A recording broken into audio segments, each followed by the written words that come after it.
겸손은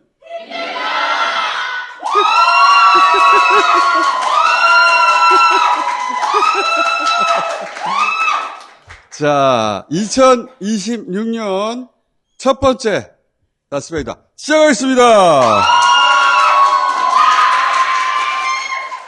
저희가 몇 주 쉬고 시작하는데 그래서 오늘인 줄 모르는 분들이 많았거든요. 오늘 왔다는 것은 평상시에 저를 스토킹한다고 봐야 되거든요. 2026년 첫 번째 게스트 모시겠습니다.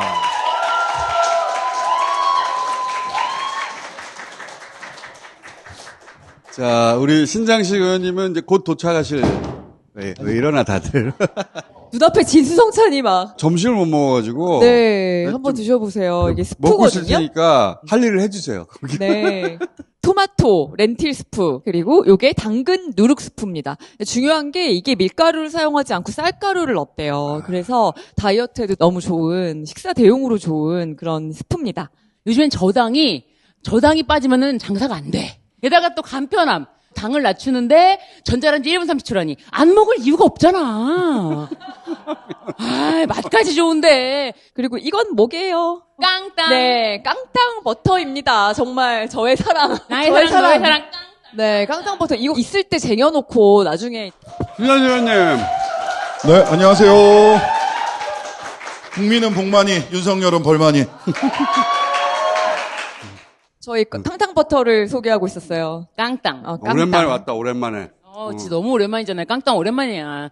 제가 파리에 가서 깡땅 버터 찾으러 가봤잖아요. 그 백화점에. 굉장히 맛있는 것만 잔뜩 갖다 놓은 그 백화점에 깡땅이 있어야 돼. 없으면 나 다시는. 복막쉐? 복마르쉐. 있잖아요. 관광지가 아니란 말이야. 내가 깡땅 있는지 찾아보러 갔거든요. 가장 고급 백화점입니다. 식재료 중에 가장 고급만 취급하는 복마르쉐에 가서 깡땅 확인했습니다. 정말 너무 잘 팔리는 깡땅.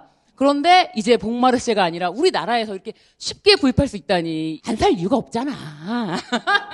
진짜 깡땅버터 뭐 몇 년 동안을 보면서 할인 거의 없어요, 진짜. 치즈랑 같이 해서 지금 5%고요. 마들렌도 또 선물로 드리고, 그리고 15만 원 이상 사시면 고급 프랑스 요거트까지 드려요. 비행기 타고 오면 금방 다 나가요. 그러니까 할인을 할 이유가 없죠. 또 공장장님께서 파리 갔다 오셨잖아요. 파리 식당, 네. 컨템퍼러리 한식. 식당이 크진 않아요. 근데 크지가 않으니까 오히려 내부 구조를 잘 짜야 되잖아. 네. 그래서 가가지고 이제 내부 구조, 동선, 뭐 가구, 자재 결정할 게 많아. 여러분들 다 초대하겠습니다. 저는 갈 겁니다, 진짜. 네. 근데 저는 가려고요. 비행기표는 알아서 사세요. 네. 제 돈으로 가겠습니다. 근데 밥은 진짜- 한 끼 드릴 테니까. 또 밥은 들어오세요. 줘야지, 밥은. 올해 오픈한다 그러지 않았나요? 목표는 3, 4월 정도에 오. 빨리 하려고 해요. 갔는데 직원이 누구세요? 그럼 어떻게 해요? 아, 거기에 우리 김정수 기자가 오. 한 1년 반 동안 모습을 안 보였잖아요. 네. 김정수 기자한테 내가 일단 요리사 자격증을 따거라. 이야. 대박. 그래서 한식 조리사 자격증을 땄어요. 어? 국가 자격증을 그 사이에 따고 지금 1년째 거의 파리에 살다시피 하고 있습니다. 거기서 나오는 재료, 100가지 개발했던 레시피, 우리 소스, 조선간장, 그리고 현지 재료를 가지고 컨템포러리 한국 음식을 만들어요. 아, 뭐야. 아, 진짜. 스프를 너무 많이 먹었나봐. 이 습이 그렇습니다. 너무 맛있어요. Excuse me. 딱 가면, 아는 김정수 주방장이 오픈 키친이라 딱 보일 거예요. 한국말이 통합니다, 그러니까. 아니, 대충 위치가 어느 쪽이에요? 배낭여행 갔다가 노숙을 오래 한 적이 노숙이 가능한 구면은 특별히 기억에 남는 노숙을 한 곳이 있어요. 그 공원 바로 앞에요. 그때 내가 노숙을 하면서 저 중국 음식이 먹고 싶다. 그런 정도의 위치에다가 식당을 열어서 몇 군지까지만 말씀해 주실 수 있나요? 도심 한가운데다. 도심 한가운데. 비싸야 굉장히, 한데. 굉장히 비쌌겠는데. 위치가 아주 좋고 대신 작죠. 비싼 동네예요. 공원 근처가 정말 비싸잖아요. 좋은 동네입니다. 아주. 정말 아주 좋은 비싸. 동네. 예. 그럼 포르쉐는 또 물 건너 간 건가요? 포르쉐가 네. 식당으로 태어났어요. 아. 그 스프는 얘기해야 되지 않나요? 너무 어땠어? 맛있는데? 맛집 공장. 여러분, 이거 너무 맛집 맛있는데? 공장이에요. 친구 맛이다 이거. 토마토가 남자분들 전립선에 굉장히 좋습니다. 토마토만 보이면 먹거든요. 네. 제가 저는- 약해서는 아니고 음. 네, 혹시 모르니까. 토마토도 네. 토마토지만 렌틸 요즘에 맞아요, 렌틸. 렌틸콩이 저속노화 식품으로 최고의 인기를 누리고 있죠. 토마토가? 렌틸은 러브 애플이라고 부를 정도로 좋은 음식입니다. 사실. 너브 애플? 교양적인 선택 금지 식품이었어요. 유럽에서는. 신부들 먹지 마라. 네. 기력 살아난다? 네. 그럴 정도로 좋은 식품이었습니다. 하여튼, 동서양이. 지금 12팩에 13% 할인에다가 무료 배송까지 하니까 35,000원 진짜요? 이거 35,900원에 지금 네. 12팩이 가요. 한 이거- 팩당 약 2,900원. 이거 실화인가요? 네. 와, 2,900 원. 대단하다. 마무리 네. 넘어갑시다. 네. I say just you say bye. Just Thank you. 땡큐. 땡큐를 그냥 하면 안 되고 땡큐. 1월 13일 날 많은 일들이 한꺼번에 쏟아졌어요. 맞아요. 우선 윤석열 사형 구형됐잖아요. 이거 처음 얘기 나왔을 때 특검 내부에서 사형은 몇 명 없고 무기 쪽으로 기울었다. 근데 이제 결국 사형 구형이 된 것은 나는 변호인단 역할이 컸다고 봐요. 그리고 지기현 판사가 이제 과연 사형을 선고할 것이냐. 최근에 지기현 판사를 오해했다는 반성이 일부 일어나고 있어요. 그 마지막 날 공판장에서 지기현 판사가 이제 형사재판에서는 피고인이 있어야 되거든요. 8명이나 되니까 출석을 불렀단 말이야. 피고인들 출석 확인하겠습니다. 윤석열 피고인. 예. 김용현 피고인. 예. 그리고 노상원 피고인. 너무 스윗해. 천성이 그런 사람이에요. 일부러 그렇게 한 게 아니라 천성이 그랬을 뿐인 거야. 문자 카톡 왔다 갔다 한 그 있잖아요. 우리 애기들. 나 지기현 판사에 대한 오해가 많이 있었던 것 같아요. 그럼요, 오해죠. 제가 봤을 때 오해라고 봅니다. 나도 사형 선고하면 사과할 생각이야. 그럼요. 아이, 저는 지기현 재판장이 사형 선고한다고 보고요. 저는 그거 판결문 쓰실 때 너무 힘드실까봐 그저 그 노고에 정말 걱정될 뿐이지 의심을 안 해요. 사형 선고하면 술 사드릴 거예요. 아이, 사야죠. 삼겹살에 소주만 드시는 분이야. 왜 이래? 아유, 삼겹살에 소맥 사야죠. 변호사들끼리는 되게 조심스러웠던 부분이 한 가지 있어요. 그러니까 지기현이 평판이 나쁘지 않다라는 걸 넘어서서 법적으로 문제를 일으킬 사람은 아니다라는 데 굉장히 중론이었습니다. 지금은 말이죠. 칭찬만 하자. 네. 그러니까 오케이 법적으로 진짜 뭔가 엉뚱한 짓을 저지를 사람은 절대 아니다. 라는 게 중론이었는데 그럼요. 그동안 하도 비판 여론이 너무 맞아요. 높아서 이런 말도 저희가 솔직히 못했던 부분이 있어요. 맞습니다. 제가 반성하겠습니다. 법 쪽에서는 벌써 반성이 일어나고 있고. 그럼요. 거업같이 네. 오랫동안 지기현 판사를 비판해왔던 사람들 같은 경우에 사형 선고하면 어떻게 3보 그러니까. 1배 아니고 1보 3배 어때? 1보 3배요? 그렇게까지 해야 돼요, 내가? 아니, 뭐, 지금 오늘 보니까 오늘 주가도 4,700 뚫었고, 집행까지 하면 얼마나 집행? 좋을까? 일단 선고. 선거부터 하고. 저는 그다음에 믿는다니까요? 아, 변수로 선거는 이미 네. 마음의 결론이 났어? 변수로 생각 안 해요. 그럼 사과해야지. 전 마음속으로 깊이 사과드리고 있어요. 제가 마음속 원하는 사과 장소에서 같은 건 필요 없어. 예. 법원 3보 앞으로 가 그러면. 1보 3배 해. 선고하면. 아, 저는 지기현 재판장님한테 사람들 지기현 그럴 때마다 엄청 불편했거든요. 저는 그래도 지기현 부장이라고까지는 그쵸? 했어요. 네. 그러니까. 부장이라고 했습니다. 뒤로 가면 갈수록 여러 가지 정리도 했어요. 지도 참다 도저히 못 참은 거지. 공수처 관련해가지고 깨끗하게 정리하시고 난 지금 마음의 준비하고 있어요. 반성. 프랑스에 한번 초대하시죠, 그러면. 사형 선고되면은 네. 1년 무료입니다. 그럼 언제든지 파리에 오시면은 연간 식사권. 항공권을 드릴 수는 없고. 자, 근데 윤석열만 간 게 아니라 같은 날 동생도 갔어. 아, 윤석열의 스태프. 같이 갔어 동생. 한동훈. 의문은 있긴 있어. 정말 저 글을 한동훈이 썼을까? 이런 걸 건의는 개목줄 채워야 돼. 이런 거를 장인한테 써달라고 할 수는 없잖아. 애초에 장인이 그 집 가서 댓글 다는 것도 너무 웃기지 않아요? 그러니까 그 집에서 IP가 나왔다고 네. 하니까. 장인이 한밤중에 와가지고 음. 사위 내가 댓글 달러 왔네. 말도 안 되잖아. 그 건의는 개목줄 채워야. 미친 윤석열. 간신배, 추경호, 응? 나경원 정치 생명 끊어버립시다. 이게 나는 사실 놀랬어. 한동훈이 이렇게 정신이 똑바로 박힌 사람인가? 장인어른께서 굉장히 힙하시네. 마삼 집이라고 불렀어요. 근데 내가 이해가 안 가는 대목은 뭐냐면 특수부 수사를 했던 사람이잖아요.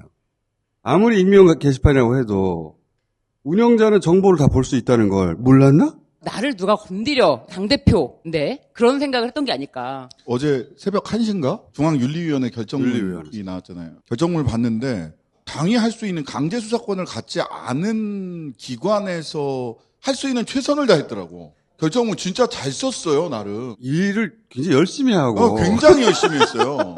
한동훈이라는 게 68년생 한동훈이다. 나 아니다. 동명이인이다. 그랬잖아요.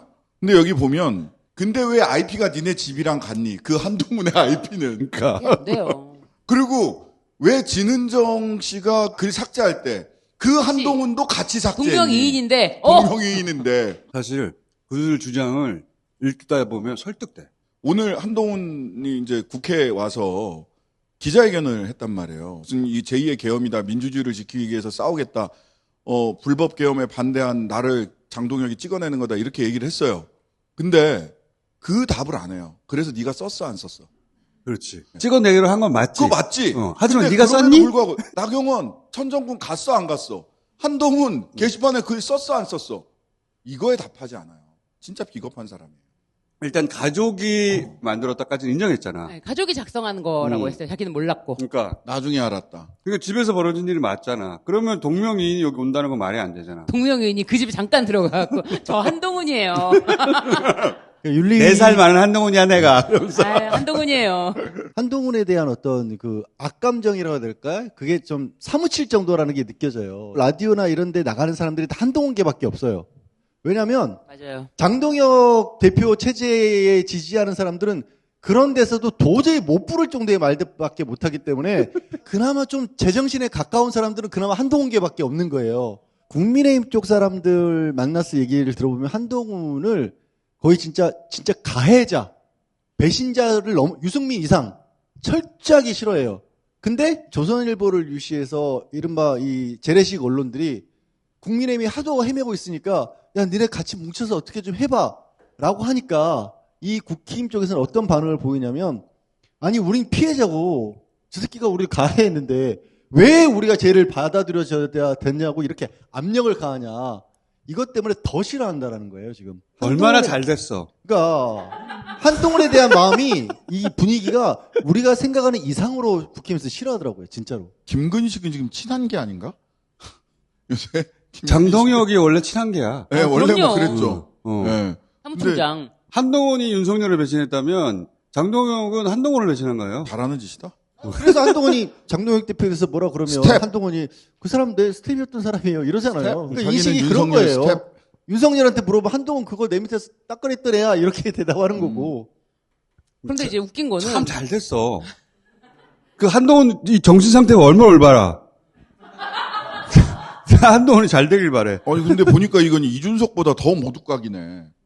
다 김건희, 윤석열, 추경호, 나경원, 원희룡 붙은 지자체장들, 준석이, 유승민, 하태경, 이준석, 김근식, 이재호 다 그러면서 자기 칭찬하는 글도 올렸잖아요. 네. 국민들 생각하는 건 한동훈밖에 없다 뭐 이런 거를. 윤리심판은 보도자료 결정문 아직 못 보셨구나. 네. 명문입니다. 아. 그걸 보면 와 정말 한동훈일 수밖에 없구나. 한동훈 만약에 이제 자기 자랑을 그렇게 했다면은 난 그것도 마음에 들어. 내가 생각했던 한동훈 그대로야. 거기도 1년 무료 식사권 드립니까? 빠르러 오세요. 시간 많을 테니까. 근데 그게 이해가 안 간다는 거야. 특수부 수사를 했던 사람이 이렇게 글을 많이 쓰고 나서 어떻게 안 들킬 거라고 생각했지? 자기가 당 대표니까 노터치. 휴대폰 압수수색을 하러 온 검사를 복직 폭행으로 고소해서 그 정진훈 무죄 검사 나왔죠. 물론 1심에서부터 무죄가 났지만 대법원까지 가는 하세월 동안에 한동훈은 그 폰 결국 안 열고 무혐의 받았잖아요. 그때는 계속 검사일 줄 알았지만 이번에는 영원히 당대표일 수는 없잖아. 아니 주민등록번호 바꿨으니까 4년 위로 68년생으로 안 들키라고 생각했겠죠. 그거를 누군가 그렇게 추적을 해서 자기를 잡으러 잡으러 올 거란 생각 자체를 안 하는 것 같아요. 아니 걸 그냥 남의 걸 쓰는 거에 되게 익숙한 분이실 수도 있죠. 남의 거라니. 뒤집어 쓰는 거에 대해서 별로 그렇게 부담이 죄송합니다. 네. 무슨 얘기를 하고 싶은 거야 도대체? 카레. 와이파이 모양이 약간 이렇게 응. 죄송합니다. 무리하네. 네. 그리고 윤석열 한동훈이어서 또 같은 날 종교계 거두가 가셨어. 아이고 가셨어. 정광훈 순교자님. 미래 대통령님. 감옥 갔다 와서 대통령 될 것이다. 서부지법 폭동의 배후 네. 의혹인데 1년 만에 가신 거야. 서부지법 폭동이 1월 19일에 있었거든요. 진짜 거의 만 1년 거의 1년 꽉 만에 가신 채워가지고 거야. 겨우 이제 구속된 거예요. 이번엔 오래 가실 것 같아. 정광훈 이 11월에 경찰 조사를 받으면서 이미 서부지방 판사들이 다 북한 편 드는 사람들이라고 간첩이라고 그렇게 얘기를 했다는 거야. 서부지법. 아니 그러고 서부지법 가서 영장 심사를 받으니 그럼에도 불구하고 검찰이 이 영장을 몇 번 꺾었거든요. 그러니까. 그게 정말 의문이에요. 나도. 네. 왜 정광훈 목사를 이렇게까지 봐주는 걸까?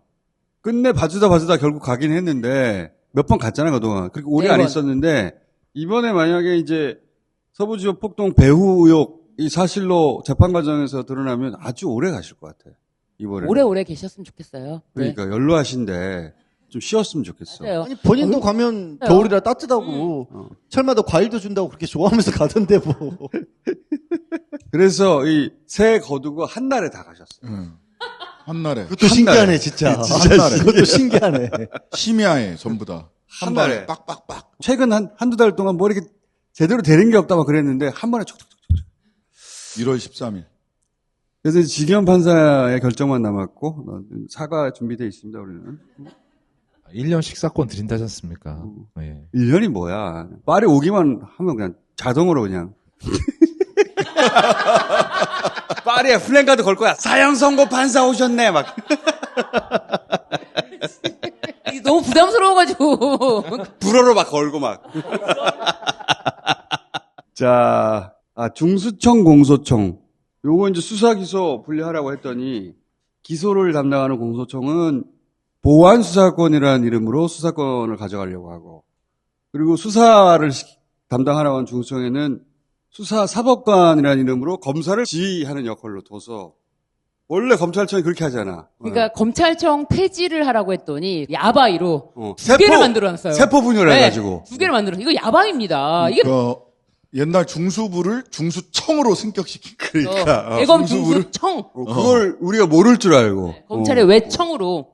들킨 거야, 이번에. 게다가 그 밑에 수사관도 훨씬 많은 인원을 꾸려가지고 훨씬 많은 권력을 가질 수 있게 되는 거죠. 근데 공소청법을 보면 검찰청법을 그대로 복붙했어요. 공소청장을 검찰총장이라고 부른다는 검찰총장이라고. 똑같이. 헌법에 그 검찰총장이라고 돼 있다. 헌법상의 검찰총장은 공소청장으로 본다. 이렇게 간주 규정 하나만 딱 넣어주면 법적인 문제는 다 사라지거든요. 근데 너무 복붙을 했어요. 너무 복붙을 해가지고 속을 내야 속을 수가 없어. 들키려고 그랬나? 그러니까 명칭- 저는 그게 이해가 안 가는 거예요. 그 내부에 누군가가 들켜야겠다. 공소청인데 공소청의 대장이 검찰청장이야. 검찰총장이야. 그리고 내용도 너무 똑같아서 저희들이 만든 법은 전부 다 일반 공무원과 동일하게 다 바꿨거든요. 근데 검찰청법에 있던 검사의 특권을 보장하는 모든 내용을 그냥 복붙을 했어. 이해가 안 가는 거야. 이건 들키려고 작정을 하지 않았나? 검사들이 주축이 돼서 하는 개혁이라는 것 자체가 있을 수가 없는 게 사람이요. 눈 두 개 있고 이렇게 생겼고 이런 것 자체가 우리 너무 당연하게 받아들이잖아요. 다른 거를 생각할 수가 없어요. 그 사람들은. 그게 특권이라는 생각도 못하고 그거는 기본적으로 가져간다라고 그러니까 이 사람들에게 맡겨놨을 때는 나올 수 있는 게 거기서 고작 받아들인 게 그래 외부에서 우리 공무원과 다르게 취급한다 그랬지 징계받을 수 있게 할 게 하나밖에 없어요. 이 사고방식이 딱 단적으로 드러나는 용어가 저는 수사사법관이라고 봐요. 왜냐하면 수사사법관. 수사하고 사법은 같이 있을 수가 없어요. 수사는 사법제도에서 법원이 판사할 때 검사가 있고 변호인이 있으면 그 중에 한 주장일밖에 안 되는데 원래 그래서 법무부 외청이었잖아요. 근데 이 사람들은 자기가 준사법기관이라고 판사랑 비슷하다고 계속 얘기를 해왔거든요. 아예 이름에다 그걸 박은 거예요. 그 사람들. 수사, 사, 법관. 법관이 중요한 거예요. 항상 그렇게 얘기했거든. 준사법기관. 준사법기관이라고. 그 준을 뗀 거예요, 아예 그냥. 네. 원래 중수청은 수사관들이 가가지고 수사를 전담해라. FBI 같은 걸 만들려고 한 거야. 맞아요. 그런데 검사들이 다시 가가지고 우리가 법관이 돼서 이들을 지휘해야 돼. 그럼 똑같잖아. 옛날하고. 그리고 우리가 수사하는 사람들은 다 유죄야. 뭐 다 따질 것도 없어. 이 판단이 있는 거예요. 그거 하지 말라고 수사권하고 공소권을 나눈 건데 아예 판결까지 하겠다는 거야. 머릿속에 생각이. 법률가들이 수사사법관이 되는 거예요. 법률가 누가 돼? 검사가 되는 검사하는 거야. 거죠. 검사 대신 법률가라고 써놓은 거예요. 원래 여기서는 수사관이 막 승진해가지고 그래서 중수청장도 되고 막 그래야 되잖아. 그게 안 되게 되죠. 그게 안 돼. 두 가지 얘기를 한단 말이에요. 국민들이 이 검찰개혁 과정에서 피해를 보면 안 된다. 즉 국민들의 피해를 막기 위해서는 국가의 총수사 역량을 유지해야 된다. 근데 아까 말씀한 FBI 같은 수사기관을 만들자고 했던 거잖아요. 근데 경찰은 그쪽에 가고 싶은 마음이 1도 안 생기게 생겼어요. 그렇지. 왜? 수사사법관은 4급, 5급부터 시작하는 그 검찰들 그 직제를 다 따르고 전문수사관은 경찰 직제를 따라서 9급부터 시작해요. 그래서 수사사법관이 되려면 5급이 됐을 때 시험 봐야 돼요. 그게 변호사 시험이나 똑같은 거지. 똑같은 거죠. 5급이 됐을 때 시험은 봐야 되고요. 수사사법관만 중수청장이 됐어요. 그러면 내가 수사를 잘하는 경찰이야. 그러면 왜 거기를 가요? 경찰에 있으면 경찰청장도 되고 국수본부장도 될 수 있는데 그쪽으로 가면 자기는 안 돼, 영원히. 따까리 하는 거야, 따까리. 수사 역량이 왜 거기로 갑니까? 그래서 국가의 총 수사 역량을 이렇게 보존해야 된다라는 말밖에 안 검찰청에 돼요. 있던 수사관들. 네, 그 그래서 사람들도 공무원들- 와가지고 여기서 승진해서 중수청장 되라고 한 건데 또 못 검사가 돼. 위에 있어. 또. 또 진짜 왜 가 거기를. 웃긴 게 전문 수사관 하다가도 수사 사법관 할 수 있어요. 시험만 치면. 행정부의 9급 공무원들은 왜 9급 하고 있어요? 그냥 4급 하시지, 5급 하시고. 그러니까. 4급 시험, 행정고 시험 행정고 시험 봐서. 보면 돼요. 그 대답을 듣고 내가. 누구나 기가 승진할 수 있어, 변호사 되면. 경찰대 출신이나 경찰 출신으로 로스쿨 오는 사람들 굉장히 많아요. 지금. 하도 억울해가지고 그런 거거든. 근데 모든 경찰한테 당신도 얼마든지 승진할 수 있어요. 시험 변호사 되세요. 시험 봐. 중앙부처든 지방부처든 가보세요. 5급 그 과장님들 나이 50, 60 거의 다 돼가지고 9급부터 시작해서는 5급 과장 되잖아요. 근데 행정고시 보면 바로 5급이잖아. 30대 과장님 있고 50대 과장님 있고 그 차이예요. 그거를 어떻게 하라는 그대로 얘기야? 가져왔어요. 그대로. 어떻게 하라는 얘기야? 그러니까 그 사람들이 나쁜 생각이 아니라 진심으로 믿고 있는 것 같아요. 검사들이 아니면 수사 못해. 수사 못하고 못한다. 검사들이 수사 안 하면 대한민국 민생 박살난다. 그래서 수사관들 아무리 뭐 하나 봐라 검사가 또 가서 지휘해야 돼. 근데 검사에 대한 비호감이 워낙 높으니까 수사사법관으로 할게 이름을 이제. 대형 로펌에서 형사 담당했던 그렇지. 그 변호사들이 그쪽 수사사법관 검찰 출신 변호사들이 일로 쭉 오면 되는 거지 이제. 예, 그러니까 후관 예우가 생길 겁니다. 전관 예우가 아니라 후관 예우가 생길 거예요. 그 자리가 비면 대형 로펌들 사람을 쫙 채우겠지. 예, 그러면 그쪽에서 형사 사건들 쫙 가져가겠지. 그렇지. 그럼 돈을 왕창 버는 거지. 이거는 자기들의 취업 대책이에요. 예. 일자리 만들기. 일자리 만들기 그러니까 대책이에요. FBI를 만들라고 했더니 대검 중수부를 중수청으로 승격한 조직을 거죠. 키웠어요. 그래서 검사 관두고 나서도 갈 곳들을 이렇게 만들어. 너무 많죠. 그렇게 만들어 놓은 취업 대책. 로펌들이 당황한 건 뭐냐면 경찰 출신 변호사들을 많이 고용을 했거든요. 수사 기소 분리되면 경찰 출신 변호사가 중요하다. 그렇지. 현장 수사를 잘 아는 사람들이. 근데 이대로 가면 이 경찰 출신 변호사들 필요 없어. 필요 없어져. 다시 검사 출신이 필요해. 검사 출신이 필요해요. 이때대로 이대로 안 가지는 돼. 않을 겁니다. 들켰잖아요. 공소청 이 너무 상황에서는 보고 보안 수사권 자체가 사실은 의미가 없어요. 왜냐하면 검사가 수사 있죠. 개시를 할 때 공소청에 알려야 되고요. 또 공소청에서 수사 중지를 시킬 수도 있고요. 수사 교체도 요청할 수가 있어요. 보안 수사 요구는요. 시선 돌리기용으로 만들어버린 맞아요. 거예요. 공소청이 대검이 되고 중수청이 중수부가 되는 거야. 세포 증식을 해서 엄청 커져가지고 더 막강한 권한을 가진 거야. 9개 범죄를 다 할 수 있어. 그러니까 지역별로 다 있어, 청이. 3단 구조로 다 있어. 그러니까 굳이 보안 수사권 없어도 돼요. 이게. 이거는 사기예요. 야바이. 정말 야바이다. 또 주요 논리 중에 하나가 뭐냐면 이재명 정부의 검찰은 다르다. 자신감의 표현일 수도 있고. 그런데 저는 이거 되게 위험하다고 보거든요. 이거는 우리 개는 안 물어요 라고 안 얘기하는 물어요. 거랑 똑같은 거예요. 밥 안 주면 물어. 맹견들 있죠. 바깥에 나가려면 입마개를 하도록 강제하고 있어요. 걔는 묵니다. 걔는 뭡니다. 야, 위험한 발언이다. 나 이거 살릴 거 편집하지 않고. 나쁘다 좋다 가치 판단을 떠나서 그 검찰이 이런 식으로 운영된 게 70년 역사예요. 그러니까. 지금 검찰에 있는 사람들이 태어나기 전부터 생겼던 문화 속에서 검사가 돼서 20년, 30년을 보낸 분들 입장에서 다른 방식을 생각할 수가 있겠어요? 없어. 진짜 나쁘다 좋다가 아니라 그냥 안 돼요, 그분들은. 그 안 사람들한테 되는 맡기면 거는 안 돼. 이제 메타인지가 안 되는 거잖아. 그러면 그거는 안 된다가 아니라 모자라다라고 표현을 하는 거예요. 오늘 신상식 의원님 세게 나가시네. 예. 편집하지 않겠습니다. 고위직에 있는 이제 검사들 이렇게 만나잖아요. 그분들은 진심으로 걱정해요. 나라가 어디로 가려고 그러냐. 그런 시각으로만 살아왔으니까. 비난이 아니에요. 메타인지가 안 된다. 지금 이렇게 문제가 있다는 말하는 조항이 곳곳에 정합적으로 체계적으로 쫙 들어가 있기 때문에 이걸 어디를 수정해서 어디를 고쳐야 되고 이렇게 이거 되면 버리면 돼요. 버려야 돼요. 원래 민주당은 조국혁신당 안에 있어. 그거 잘 버무려서 네. 하면 돼요. 이거 버리면 돼요. 버려야 돼요. 네. 그 말씀을 드리고 싶었어요. 고칠 생각 하지 말고. 네. 예. 예. 자, 끝내기 네. 전에 네. 우리가 봐야 할 영화나 또는 시리즈나 디즈니 플러스의 메이드 인 코리아라고 우민호 감독이 만든 시리즈가 지금 그거 핫하다며. 계속 나오고 네. 있어요. 네. 어. 현빈하고 오늘까지 정우성 씨. 해서 이제 다 6부작. 네. 네, 이게 시즌 시즌 1이 원. 끝나요. 어. 오늘까지. 재밌냐고. 네, 재밌어요. 네. 거울 나왔는데? 재밌어요. 네, 재밌어요. 네. 재밌어요. 세 사람 재밌다. 거울은 왜, 야. 아니, 거기 정의로운 검사가 나오거든요. 정말 아. 보기 드물게. 정의로운 검사. 판타지네. 판타지. 아주 심지어 엄청나게 검사가 판- 정우성인데 뭐 판타지. 엄청나게 판타지인 게 잘생기고 소박하고 정의로운 검사가 나와요. 판타지가 아니고 거짓말이네. 거짓말. 그냥 공상과학이라고 생각하고 보면 돼요. 그것 이야기가 그렇게 치밀하다는 느낌은 못 받았어요. 하여튼 내 취향은 아니다. 그러니까 거업 취향은 아니고 나머지 세 분. 아니, 그 안성기 선배님 그 상가집에 갔었는데, 예, 네. 거기 이제 정우성 씨가 내내 진짜, 있었어요. 네, 계속 이제 이정재 상주를 씨하고 하시는데, 같이. 저희가 뭐 그분을 한 10년 넘게 그냥 봤거든요? 근데 너무 상가집에서 상주를 하시는데 너무 잘생긴 거예요.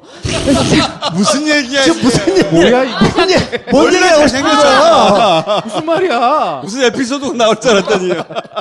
그래서 아니, 그래서 계속 쳐다봤어요, 진짜. 아니, 왜냐면 아니, 이게 무슨 소리야, 이게. 너무 피곤하실 것 같은 거예요, 진짜. 하루 종일 손님을 봤는데. 그래서, 너무 피곤해 보이는데 너무 잘생겼어. 너무 안색이 안 좋으실 것 같았는데. 안색이 안 네, 좋긴 근데 하지. 너무 잘생겼는데 네. 너무 힘들게 상주를 하는 것 같아가지고 마음이 아팠다. 아팠다. 네. 그게 아니 반대죠. 그러니까 마음이 아플 줄 알았는데 너무 잘생겨서 놀랐다. 그렇죠.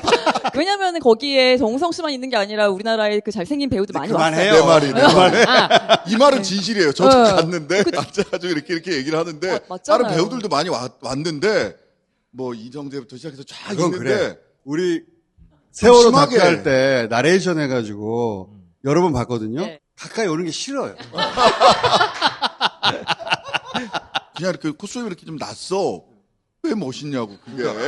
별류 천지 비인간이라고. 어, 우리 세계에 있지 않은 사람 느낌이 있어요. 네. 굉장히 가까이 오면 남자들은 싫어해요. 강유정 대변인도 와 계시고 해서 이렇게 같이 앉았는데 옆자리에 앉으시려고 해서 건너편에 좀 앉아달라고. 가까이 오는 게 싫어. 아무튼 메이드 인 코리아에 나옵니다. 그런 검사로 나오십니다. 무슨 내용이 이래. 모범택시라는 굉장히 비현실적인 드라마가 있어요. 택시. 거기 예 김도기 기사라는 그 배우가 모든 일을 혼자서 다 해결하거든요. 근데 마지막에 버거보살 같은 버거보살. 군인이 있어요. 어. 그 비상계엄을 이제 버거집에서 막 모의합니다. 스토리가 갑자기 그렇게 가? 예. 맞아요. 에피소드에, 전쟁을 막아요, 전쟁을. 예, 마지막 에피소드에 버거집에서 군인들이 비상계엄을 모의합니다. 이 사람, 비상계엄. 네. 이 사람 이름이 원상이에요. 원상. 원사? 네. 오원상. 상원이 네. 오원상. 버거집에서 김도기 기사가 모든 걸 다 해결했는데 그 마지막 에피소드에서는 김도기 기사가 해결하지 않아요. 그러면. 응원봉을 든 시민들이. 시민들이 스토리가. 응원봉을 들고 시민들이 해결합니다. 너무하네. 우리나라에서는 그럴듯해 하고 개연성이 짜지만 외국에서 그걸 보면 무슨 드라마가 있다. 야, 이렇게 생각하지 않을까? 왜 갑자기 왜 갑자기 버거집에서 응원봉은 왜 나오는 거야? 왜 군인들이 롯데리아 간 거야? 그러니까 우리나라에서는 그럴 수 있어. 재밌네. 이 상황 모르는 외국에서 보면 이게 너무 개연성 없는 얘기 아니에요? 그쵸. 외국인들이 버거집에서 보면 무슨 비상계엄을. 네. 버거집이 제일 비현실적이죠. 그 버거집을 아. 그래서 외국인들에게 여기가 버거집이라는 걸 알려주기 위해서 버거라고 영어로 써있어요. 버거. 군복을 다 입고 버거집에서 진지하게 비상계엄을 군인들이. 미치겠다, 진짜. 그거를 본 외국인들이 혼란스러워할 때 우리가 다 댓글 달아줘야 됩니다. 진짜로 그랬어. 그러니까. 실화임, 실화. 또 없어요? 그와 그녀의 이야기라는 그의 이야기 그리고 그녀의 네, 이야기야. 뭐, 네. 넷플릭스 원성 드라마인데 원제목은 His and Hers 스토리 뭐 이렇게 His and Hers. 네. 시골 마을에서 살인 사건이 벌어지는 얘기예요. 남자는 경찰이고요. 그리고 여자는 이제 둘이 별거 중인데 별거 중 남자는 이혼이지. 경찰이고 아니 이혼 안 했어요. 여자는 리포터예요. 다 이혼한 걸로 보이거든. 본남편으로 알고 있는데. 아니 거기 별거 중인데 아직 끝장은 안 난 사이로 나오거든요. 네. 근데 뭐 그냥 이혼한 걸로 할까요? 그냥. 그걸로 하자. 근데 이 살해당한 여성이 이 남자 쪽하고도 관련이 있고 여자 쪽하고도 관련이 있어요. 여자는 어렸을 때 동창이었고 그 사이가 굉장히 안 좋은 사이였고 장르가 뭐야 근데? 미스테리 스릴러죠. 범죄 스릴러죠. 사이 안 좋은 커플이야. 네, 별거 중인데. 남자는 경찰이야. 여자는 리포터고. 리포터고. 네. 근데 둘 다 아는 사람이 죽었어. 네. 그래서 그 남자하고는 내연 관계였어. 그래서 이제 이 남자는 남자대로 이 사건을 근데 수사를 재밌어요? 해들어가고. 예? 구조는 알겠어. 재밌냐고. 재밌어요. 근데 좀 두 번째 피해자가 또 나와요. 어. 연쇄살인으로 바뀐 거죠. 어. 네. 그래서 지금 6화까지 있는데 시즌 1이 어. 상당히 재밌어요. 재밌을 것 같은데 설정이. 네. 주연이 누구야? 되게 좋아하는 배우인데 여기 남자 배우가 기억이 안 나냐? 우리가 찾아볼게. 네. 제목 알려드렸잖아요. 네. 네. 오늘 그 아가사 크리스티 작품 중에 세븐 다이얼스가 오픈합니다. 넷플릭스에서 보실 수 있습니다. 가볍게. 요즘은 하긴 아바타 한데. 스코어는 어때요? 지금 아바타 3? 600만 명 넘었어요. 1000만은 못 갈 것 같고. 까지는 안 가? 주토피아가 네. 지금 800만. 주토피아가 네, 1000만 주토피아가 지금 거의. 아바타가 4편, 5편, 6편까지는 못 나오겠네. 근데 또 이게 세계적으로 성공을 했거든요. 4편도 나올 겁니다. 보긴 봐야 되겠네. 모범 택시를 봐주세요. 자, 2026년 첫 시간 오늘 여기까지 하겠습니다. 감사합니다.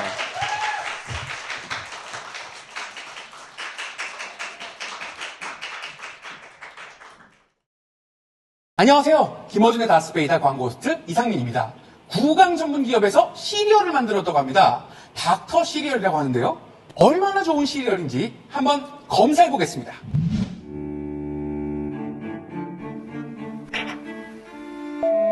보호자분 들어오라고 하세요. 결과 괜찮은 거죠? 이거 정말 죄송하게 됐습니다. 혹시 안 좋은 결과가 글쎄, 이 검사를 하다가요. 제가 사실 다 먹어버렸거든요.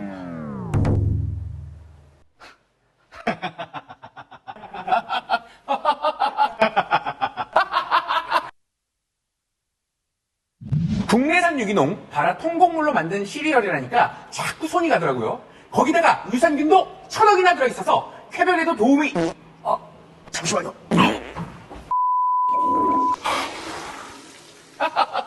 감미료, 설탕, 합성향료 같은 첨가물도 사용하지 않았다니까 더욱 믿고 먹을 수 있는 시리얼입니다. 닥스메디의 닥터 시리얼, 딴지마켓에서 다양한 구강 전용 제품들과 함께 판매 중입니다. 안녕하세요. 김어준의 다스베이다 광고호스트 이상민입니다. 생각보다 많은 분들이 화장실에 다녀와서도 시원함을 느끼지 못하신다고 합니다. 이럴 때 필요한 제품, 바로 대장사랑입니다. 얼마나 시원한 제품인지 제가 한번 확인해봤습니다. 어이, 거기 누구 대장사랑 있으면 하나만 주라.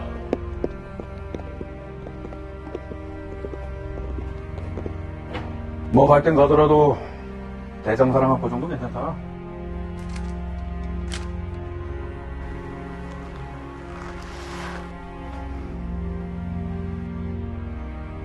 볼일 보기 딱 좋은 날씨네.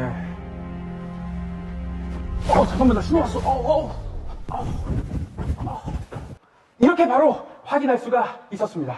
각종 온라인 쇼핑몰에서 카테고리별 1위의 판매량을 자랑한 끝에 6천만 포의 판매량도 돌파했다고 하니 대한민국 인구보다 많이 팔렸네요.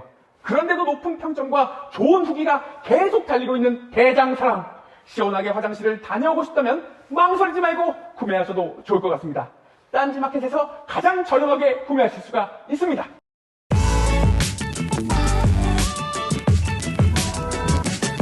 맛있다. 어쨌든. 우유 시리즈. 왜 우유 베개라 부르는지 모르겠는데. 우유 이불도 나왔네. 우유 마시면 잠이 온다. 여기에서 유래한 거겠지?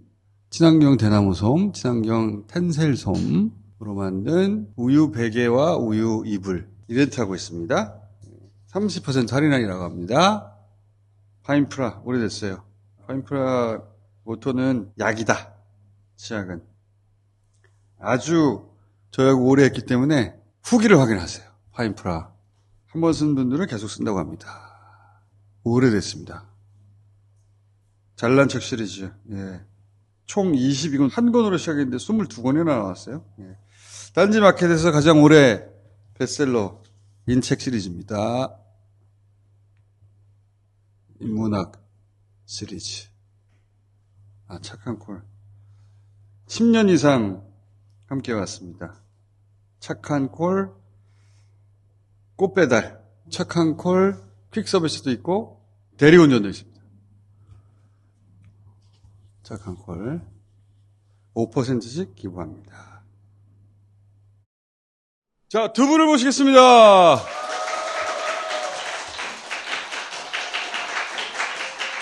자, 안녕하십니까.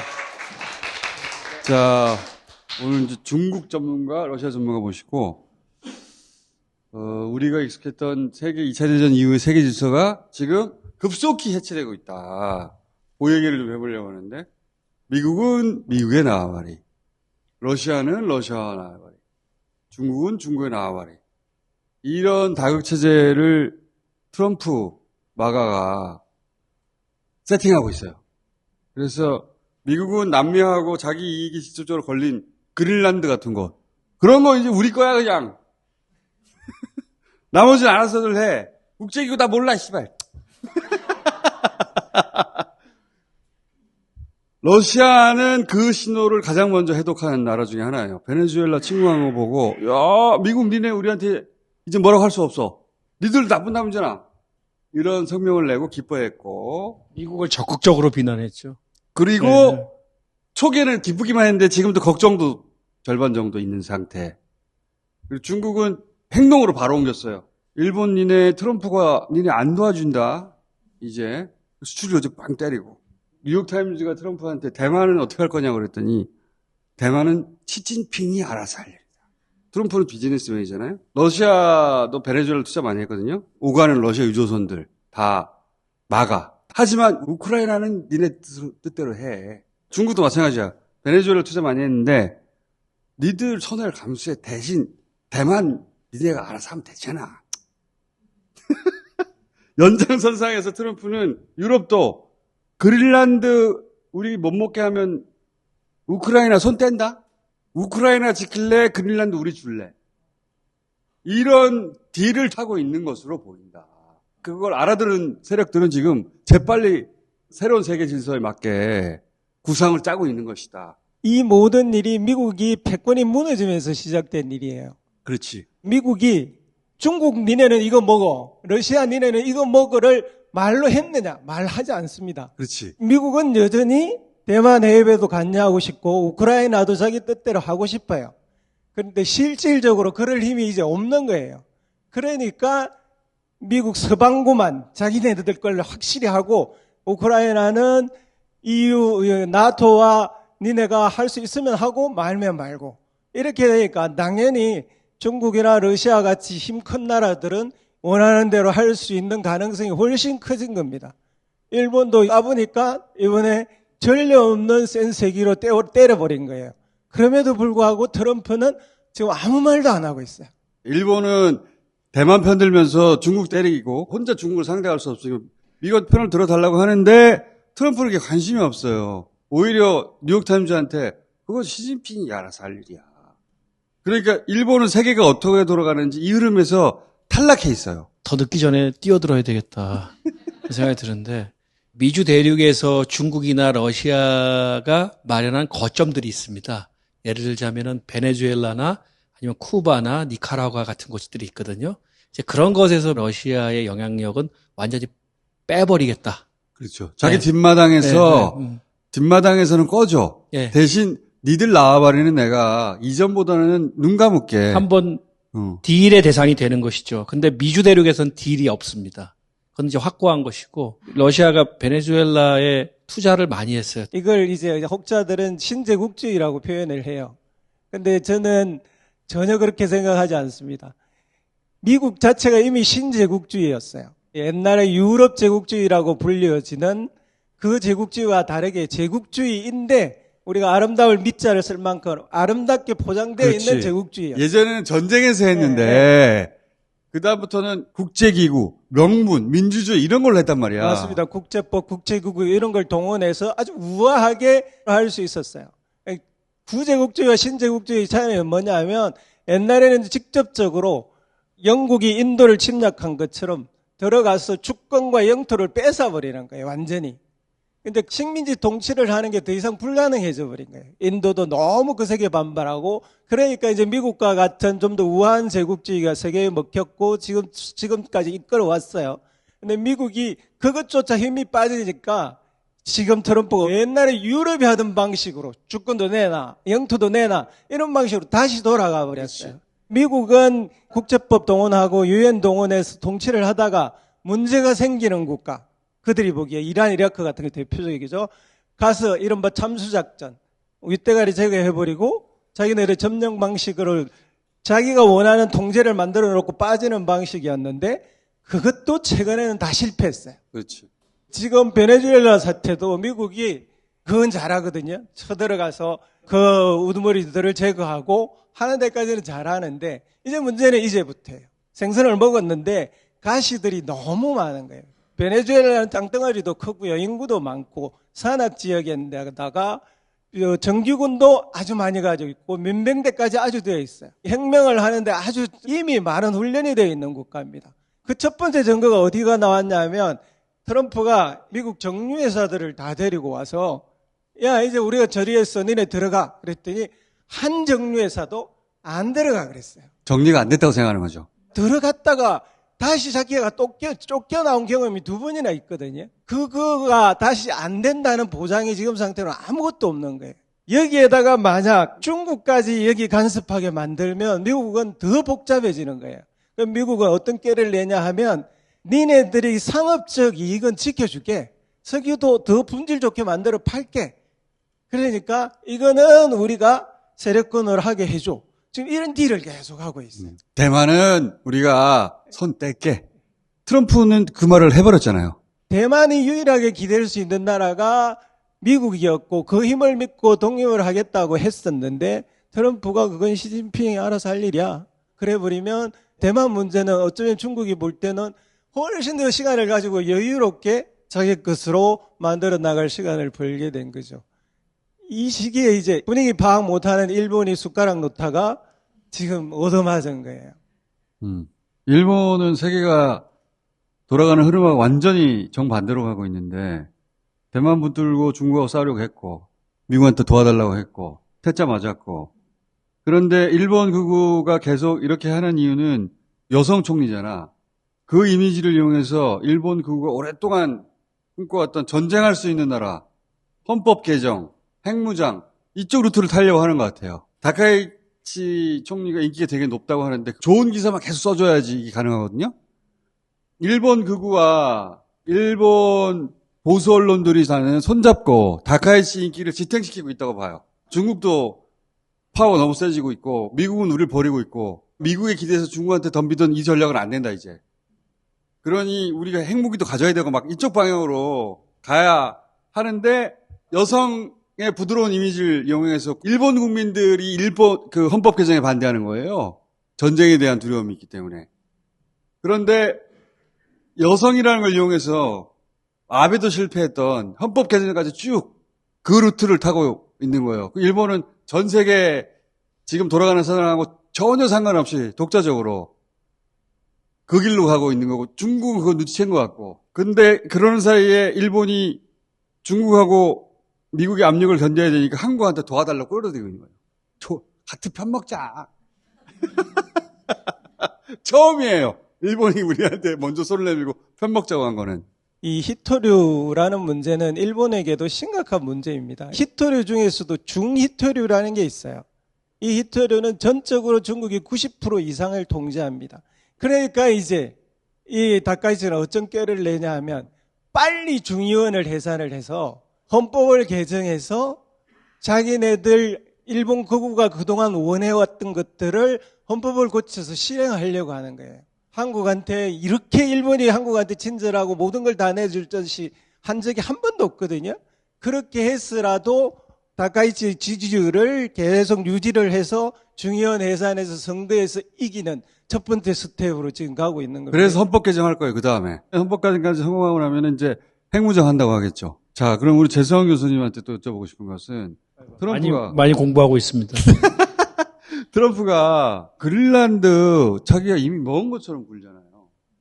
물론 트럼프 특유의 그 허풍이 들어가긴 했는데 자기들끼리는 계획이 있을 거 아니에요. 그렇죠. 일단은 협상을 하고 그 유럽한테 계속 그렇게 얘기하잖아요. 군사력을 사용할 수도 있어. 뭐 이런 말도 계속 하는데. 군사력 옵션을 배제하지 않는다고 했죠. 근데 물밑으로 이런 압박을 하지 않을까. 그린란드가 중요해? 우크라이나가 중요해? 우크라이나는 서유럽 국가들한테 왜 중요하냐면 우크라이나가 러시아한테 먹히잖아요. 그러면 러시아하고 서유럽이 바로 이웃하게 되는 거예요. 완충지대가 없이. 서유럽은 그게 너무 싫어요. 그래서 우크라이나 사람들 너무 걱정해서가 아니라 자기들 안보 때문에 그렇죠. 우크라이나를 계속해서 지원해주고 있는데 게다가 우크라이나에 지원한 돈들을 회수할 방법이 없죠. 우크라이나 지원은 미국이 사실 군사적으로 다 백업하고 있단 말이야. 미국에서 빠지면은 그럼 못 막아. 서유럽이. 그래서 지금 유럽이 미군을 대체할 수 있는 10만 명의 상비군을 만들어야 된다고 주장하는 그런 이야기도 있고요. 또 하나는 유럽 정상들이 러시아하고 직접 빨리 딜을 해야 된다라는 분위기가 지금 조성되고 있습니다. 미국만 믿고 있다가 큰일 나겠다. 그렇죠. 그러니까 이제 동쪽에서 러시아에 또 대항해야 되는데 서쪽에서 이제 미국까지 오는 거죠. 특히 그동안 러시아의 에너지를 굉장히 저렴한 가격에 구매를 했었는데 러시아의 에너지에 대한 의존도를 줄이면서 비싼 가격에 다른 데서 에너지 수입하고 있죠. 미국을 비롯해서 카타르나 이런 곳에서 수입하고 있는데 그러다 보니까 인공지능 개발하려면 전력이 많이 필요한데 에너지 가격이 지금 너무 치솟고 있으니까 유럽이 경쟁력에서 계속 뒤지고 있고 경제 성장도 지금 지체되고 있죠. 게다가 지금 유럽 각국에서 징병제를 부활하려는 움직임이 있어서 뭐 시위하는 것도 아마 많이 보셨을 겁니다. 그래서 방위비도 증액해야 되죠. 그러다 보면 당연히 복지 축소해야 되죠. 그러다 보니까 우파가 계속해서 약진하게 되죠. 굉장히 진퇴양난의 상황에 지금 유럽이 놓이게 됐다.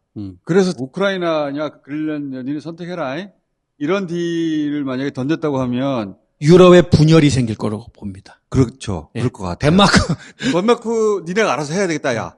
이렇게 될 수도 있지 않을까? 지금 이미 체코, 슬로바키아, 헝가리 같은 경우에는 빨리 러시아하고 합의를 해야 된다. 그러니까 유럽의 분열이 이제 있었는데 그린란드 문제 때문에 유럽 내부에서 분열이 심화될 거예요. 서유럽에서도 분열이 생기지 않을까? 네, 그렇게 될 걸로 보입니다.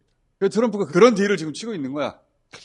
저는 트럼프가 마음을 먹으면 베네수엘라보다 그린란드가 훨씬 쉽다고 생각합니다. 거기에는 국민 수가 5만 명 정도밖에 안 되고요.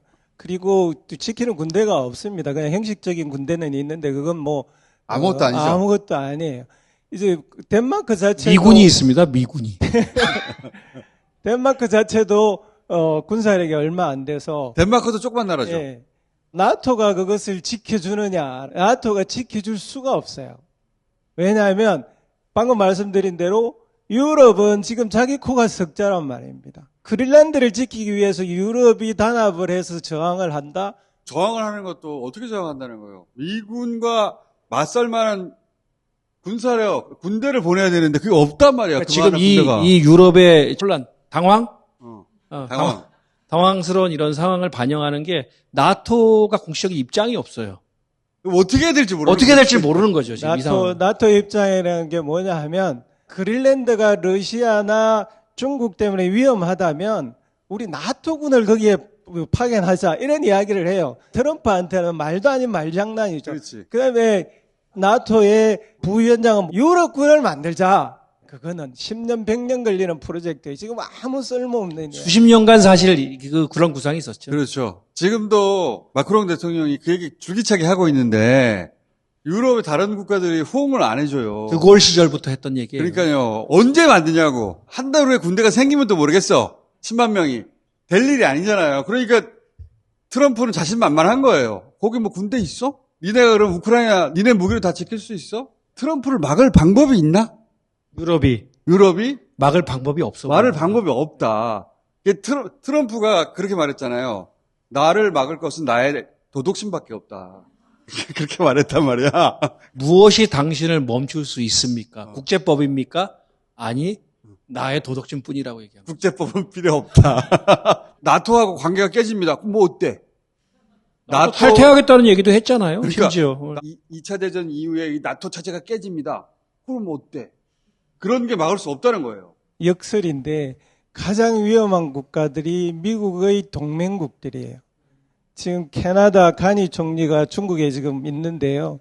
왜 달려갔냐 하면 미국이 무서워서 달려갔어요. 미국이 캐나다도 먹겠다고 하고 있잖아. 트럼프 진짜 미쳤어 진짜.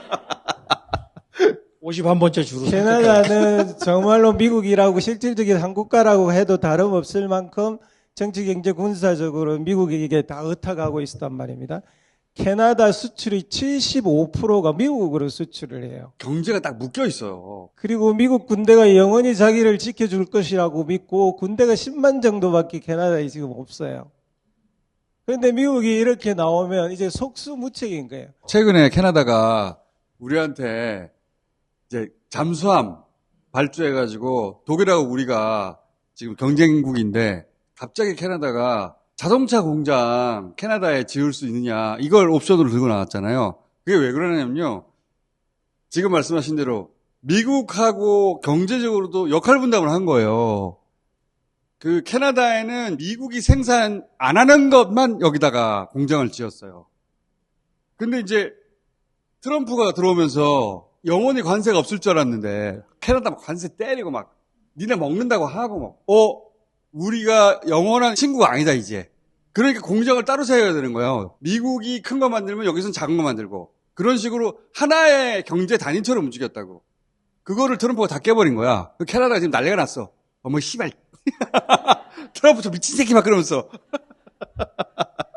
그래서 중국으로 달려갔어. 미국에 대해서 경제 안보적으로 이렇게 의존도가 높은 나라들은 다 치명적으로 지금 당하고 있는 건데요. 우리는 다행스럽게 미국과 무역에 크게 문제가 생겨도 상당히 다변화되어 있어서 경제적으로 일단 안정장치를 구할 수 있고요.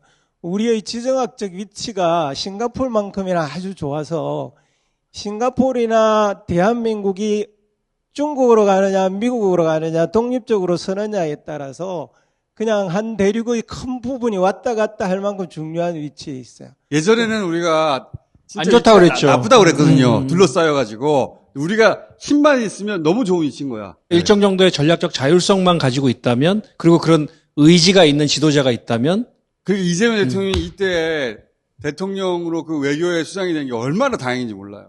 윤석열이었으면 우리 큰일 났어요 진짜. 끝장났어요 끝장. 탈탈탈 털렸어. 혹시 대선이 내년 아닙니까 그럼? 대선이 내년이죠? 대선 내년 내는 거죠. 다카이치하고 같은 길을 가고 있겠죠. 다카이치보다 더 하지 그러면. 일본하고 회담할 때 다카이치는 한미일 삼각 공조를 강화하자 이랬더니 이재명 대통령은 한중일 협력도 지금부터 시작하자. 지금은 계란을 한 바구니에 담그면 안 되는 시기거든요. 다카이치는 다 한 바구니에 담아놨어요. 미국이 버리면 일본은 대만하고 똑같이 할 수 있는 일이 거의 없어집니다. 그런데 우리는 이번에 중국에 가서 학자인 제가 그림으로 그린 것보다 훨씬 더 잘했어요. 그럴 정도로 하고 와서 좋은 지도자 한 명이 위기의 시대에서는 엄청나게 중요하거든요. 이제 푸틴 만나는 건 남았어 이제. 푸틴. 그것도 아마 조만간 할 것 같은데 어쨌든 우리는 복도 많고 지도자가 지금 잘 해나가고 있다. 복이라고 하지 마시고 제수로 갑시다. 제수. 근데 이제 리더도 중요하지만 저는 국민들도 중요합니다. 국민들이 국제 정세를 보는 눈을 맞아요. 그 안목을 키워야 됩니다. 그렇기 국제정세를 때문에 보는 안목을 키워야 돼, 진짜로. 그렇기 때문에 다스베이더를 열심히 그러니까 보시면서 안목을 키우시길 바랍니다. 세계가 어떻게 돌아가는지 알아야 돼요. 진짜로. 100년 전에는 우리가 그걸 몰라가지고 완전 당했는데 일본이 지금 어떻게 돌아가는지 잘 모르고 있거든요. 우리는 두 눈 부릅뜨고 세계 흐름을 계속 따라가야 되고 흐름을 파악하고 나면 앞서갈 수도 있거든요. 흐름을 지금 읽고 있는 거예요. 아, 이렇게 돌아가는구나, 이거. 러시아하고 네. 북한 정도만 남아 있는 거예요. 네네. 이 문제. 근데 이게 참 시간 있나요? 근데 이게 굉장히 윤석열 정부의 과오 때문에 네. 굉장히 어렵게 됐습니다. 맞아요. 윤석열 정부 시절에 북한과의 관계 그리고 러시아의 관계를 일부러 더 망치려는 듯한 모습을 보이면서 일부러 망쳤죠. 예, 그 에이펙 정상회의 할 때 러시아의 그 대외 경제 담당 부총리 오베르축이 왔을 때 오기 전부터 사실은 한너 간에 정부 간에 협의를 하기로 돼 있었습니다. 회의를 하기로 돼 있었는데 오베르축이 와서 거부합니다. 명확한 의제가 없으면 안 하겠다. 제가 여러 경로로 파악해 보니까 김정은 위원장이 푸틴 대통령에게 직접 연락을 했다고 해요. 그러니까 회의에 반대하는 거죠. 한너 관계가 개선되는 것을 김정은 위원장이 지금은 원치 않는 상황이 됐습니다. 지금은 이제 러시아를 자기 편으로 확실히 끌어들였으니까. 북한에게는 또 다른 뒷바가 생긴 거죠. 그동안 러시아라는 뒷배가 생기면서 북한의 몸값도 올라가고. 러시아도 사실 네.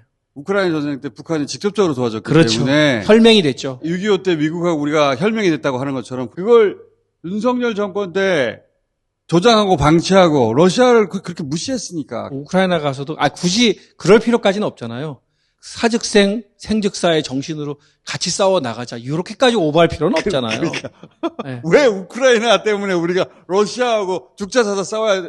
국익을 중심으로 사고를 좀 했었어야 되는데 그러지를 못해요. 그런 게 있나? 윤석열. 사형!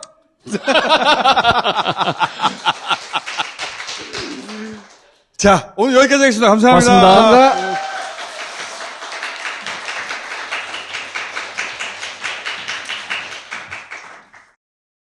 안녕하세요. 이상민입니다. 오늘 소개해드릴 제품은 애플 비데의 가장 인기 있는 모델 통변 비데입니다. 겉만 씻는 비데가 아니라 속까지 개운하게 케어해주는 비데라고 하는데요. 써본 분들이 아주 극찬을 하시더라고요. 대체 얼마나 개운하길래 그런지 제가 직접 확인해봤습니다. 아우씨, 왜 이렇게 안 나와? 오씨, 깜짝이야. 누구세요? 지금 고통받고 계신가요? 마법을 걸어드리겠습니다. 속까지 편안해지는 통변 마법? 이게 무슨 마법? 이건 직접 경험해봐야 알아요. 속까지 너무 개운한데? 진짜 마법 같다. 네, 통변 비데 정말 마법 맞죠?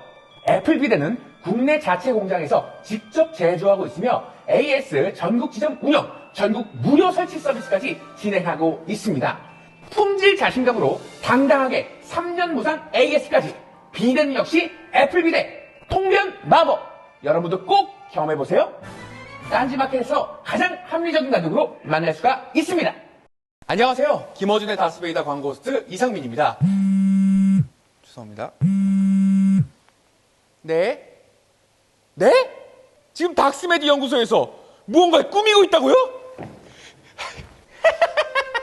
마실 때 아주 좋을 거야. 계획대로구만. 멈춰라!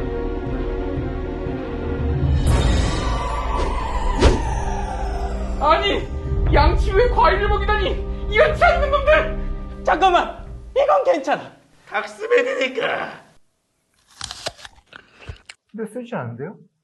그냥 구강에 미친 사람들이었습니다. 합성 계면 활성제를 넣지 않아서 과일 맛이 달라지지 않는 치약을 만들었다고 합니다. 자연 유래 성분으로 만든 것은 물론 사용자의 필요에 맞게 기능까지 세분화된 닥스메디 치약, 시린이 케어의 원 S 치약, 잇몸 케어의 더블 X 치약, 어린이를 위한 치약 K까지 딴지마켓에서 닥스메디를 검색하시면 다양한 구강 전용 제품들과 함께 판매 중입니다. 자, 깡탄버터 오랜만에 들어왔어요. 깡탄버터는 비행기로 와서 오자마자 다 다 매진됩니다. 자, 빨리 주문하셔야 돼요. 너무 맛있거든. 맛집 공장 수프? 맛집 공장 수프. 오, 이거 맛있어요, 이거. 먹어봤더니. 할인 중이고요. 아침 식사용 수프. 꼭 아침으로 먹어야 되나? 자, 새해 첫 번째 모십니다. 박구혜 교수님.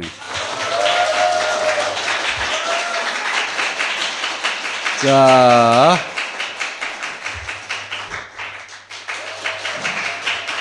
오늘 주제는 뭡니까? 와, 국제 질서와 체계 그리고 국가 간의 권력 관계. 어렵다. 그렇죠. 국제 질서만이 아니고 모든 공동체에서 충돌이 생기는 것은 구조, 체계하고 그걸 구성하는 힘의 역학관계가 안 맞을 때 충돌이 일어나거든요. 최근 이제 교수님이 트럼프 예. 침공 이후 왜 이런 일이 벌어졌느냐. 그렇죠. 예. 미국이 지탱하던 구조하고 미국의 힘, 이게 일치하지 않는다. 네. 이 이론으로 지금 설명하고 계신데. 그렇습니다. 예. 오늘 주제도 지금 국제 현상을 어떻게 바라볼 것인가. 그렇죠. 트럼프가 자신이 베네수엘라의 임시 대통령이다? 권한대행. 권한대행이다? 액팅 프레지던트. 야, 그런데 미국이 오랫동안 세계 질서를 유지하면서 자기들은 전쟁을 치른단 말을 거의 한 적이 없어요. 작전을 했어, 항상. 작전이고, 자기들은 세계의 경찰이고, 트럼프에 와서 바뀐 것은 매니지먼트라는 얘기를 많이 써요. 아, 매니저. 관리자? 관리자예요. 그러니까 경영 관리하고 있는 거예요. 그래서 최근에는 기업 관리하듯이 세계를 관리하겠다. 특히 아메리카는 내가 관리할게. 예전에는 경찰로서 나쁜 짓 하면 우리 혼내주고 네. 그런 거였는데 그게 아니고 관리. 그러면서 이제 트럼프가 이런 말 하잖아요. 오로지 도덕성만이 나를 통제할 수 있다. 힘과 권력을 혼동하는 경우가 많은데 권력은 힘 더하기 도덕성이 있어야 된다. 그런데 이 트럼프의 도덕성이라는 게 뭐냐? 자기 자신의 도덕성이에요. 어떤 도덕성? 남을 철저하게 무시하는 도덕성이에요. 그게 도덕이 아닌 건데. 도덕이 아닌 거죠. 이게 무시가 도덕이 될 수는 없잖아요. 악셀 호네트라는 독일의 프랑크푸르트 학파 철학자가 있어요. 꽤 세계적으로 알려진 철학자가 있는데 이 사람에 따르면 현대적 의미에서 도덕이란 대부분은 다른 사람을 어떻게 서로 인정하는가 문제예요. 그러니까 상호 인정 질서 안에서 도덕을 이야기해야만 하는 것이지 내 마음속에 나 혼자 이런 것은 도덕과 관계가 없다는 거죠. 근데 트럼프는 그렇게 표현했거든. My own morality. 그치. 오운이야, 오운. 나만의 morality. 네, 그러니까 상호적인 도덕성이 되어야만 하는데 이 사람은 나만의 도덕성이에요. 자의적인 거예요. 남이 보기에는 반도덕적인데 자신은 그걸 도덕이라고 말한다는 거죠. 남들은 뭐라는 상관없고 내가 이게 도덕이야 하면 도덕인 그 기준으로만 움직인다는 거니까. 그렇죠. 국제기구도 필요 없고 뭐 나토도 필요 없고 내 마음대로 하겠다는 뜻이지 이게. 근데 그 매니지먼트라고 했잖아요. 경영 관리라고 했잖아요. 그 맥락으로 이해해야만 저 오운을 이해할 수가 있어요. 이거는 100% 자기 소유의 자기 회사에 대해서 저렇게 말하면 안 되거든. 그렇죠. 왜냐하면 지분이 100% 있다고 해가지고 그 회사가 하는 모든 행위가 당연하죠, 아니죠. 예를 들어서 그 회사가 뭘 배달하면은 국가가 깔아놓은 도를 이용할 거 아니야. 오로지 혼자서 모든 걸 해낼 수 있는 회사라는 건 없어요. 그래서 100% 소유한 회사에 대해서도 저렇게 말하면 안 되는데 그렇죠. 지금은 전 세계를 상대로 내가 정한 기준에 따라서 내가 할 거야 다. 특히 그린란드 문제도 오너십이 중요하다. 오롯이. 소유해야만 된다. 빌리고 이런 건 안 돼. 내가 소유를 해야만 해. 그래야 기분이 좋다는 거야. 그렇죠. 심리적으로. 그렇게 말해서 심리적으로 나는 그래야 좋다는 거야. 그러니까 이 사람은 지금 전 세계를 소유권자, 소유자의 입장에서 모든 이야기를 하고 있다. 이전까지는 그래도 미국이 나는 경찰이야. 근데 지금은 나는 세계를 경영하는 소유자. 그린란드 그건 내 거. 내 거. 그러면서 또 어떤 행태를 취하냐? 타이완은 내 문제가 아니야. 타이완을 내 소유권의 문제로 보진 않겠어. 그건 시진핑한테 물어봐. 미국이 전 세계를 과거처럼 다 경찰 국가로서 관리할 힘이 떨어졌다는 말이기도 해요. 그렇죠. 근데 힘이 떨어졌다고 하지 않고 자기 나와버리. 남미 완전히 내 거고. 그 다음에 자기 이익이 직접 결부된 이 그린란드 이게 내 거고. 그런데 나머지 저 멀리 떨어진 곳들은 거기까지 그렇게까지 할 수는 없거든. 대만은 뭐 시진핑 알아서 하라고 해라. 굉장히 중요한 문제인데요. 미국이 실제로 이전보다 힘이 훨씬 강해져서 이러는 건지 아니면 뭔가 위험한 조짐이 오기 때문에 이런 기이한 행동을 하는 건지를 판단할 수 있는 기준이 뭐냐면요. 힘이 부족했는데 기이한 행동을 하는 경우는 가까운 데에 대해서 뭔가 가혹해져요. 힘이 세면은 가까운 데에 대해서 굉장히 관대하거든요. 그럴듯하다. 밖에 나가서 할 수 있는 일이 많고 밖에 나가서 인정받는 사람은 집에 와서 폭력적인 사람이 거의 없습니다. 남녀를 불문하고. 그런데 외부에 나가서 뭐가 안 되면 안 될수록 어떤 경향이 있어요? 내부에 와서 그걸 인정받으려는 욕구가 있거든요. 야, 요렇게 갖다 붙이니까 또 그럴듯하네. 아니, 지금 트럼프가 원래 네. 사이좋게 지내던 캐나다 이런 데 막 때리잖아. 그렇죠. 그런 이유예요. 중국이고 우리고 과거하고는 다르게 점점점 그렇죠. 경제력도 그렇고 힘도 커지고 있잖아요. 근데 이럴 때 아직 지배욕이 강한 박탈감이 해소하는 방식은 뭐냐? 가까운 데를 가혹하게 하는 거예요. 국제 정치를 이런 식으로 해설하는 건 처음 들어보는데 또 우리 교수님이 잘 갖다 붙여요. 듣고 보니 반론을 제기가 어렵죠. 항상. 듣고 보니 그럴듯해. 그렇죠. 미국 안에서 첫 번째. 미네소타에서 뭐라고 말했냐? 이건 전쟁을 선포한 거예요. 난리입니다. 미국이. 미국의 민주 진보 진영 전체가 지금 들고 일어나고 있어요. 너무 지금 미국부터 가혹해요. 미국의 민주당이 우세한 지역을 마구 공격하고 있었단 말이죠. 그러다가 최근에 한 여성, 아무 죄 없는 한 여성이 얼굴에 총 맞고 죽었잖아. 난리가 났어, 미국에서 지금. 그래서 다른 나라에 가서는 매니지먼트 한다 하는데 사실은 미국 안에서 전쟁이 벌어지고 있는 거예요. 제가 쓴 표현이 아니에요, 이게. 제가 만든 표현이 아니에요. 어제 오늘 미국에서 가장 핫한 키워드예요, 지금. 침공이 미국 안에서 일어났다는 거, 그렇죠. 인베이전이. 그걸 쓰고 있다니까요. 제가 하는 게 만든 말이 아니라니까요. 알았어. 더 놀라운 것은 지금 트럼프가 미 연준 의장 가서 이자율 낮추라고 하면서 너희들 이렇게 공사비를 많이 써. 미 연준이 지금 리모델링 하고 있거든요. 최근에 정부에서 미 연준 의장을 고발했어요. 그런 식으로 쳐내는구나. 그래가지고 이게 무슨 말이냐. 미국이 내부에서 질서가 무너지고 있다. 외부가 문제가 내부가 무너지고 있다. 항상 피해자는 흑인이거나 약자였거든요. 근데 이제는 이 백인 여성이잖아요. 아이를 3명 키우는 백인 여성이에요. 쉽게 말하자면 미국의 주류가 가장 신성시하는, 근데 그걸 좌파 테러리즘을 몰아가고 있어요. 그렇지. 비디오 보신 분들은 알겠지만 봐도 이 여성이 바로 직전에 이게 지금 죽기 1분도 전이에요.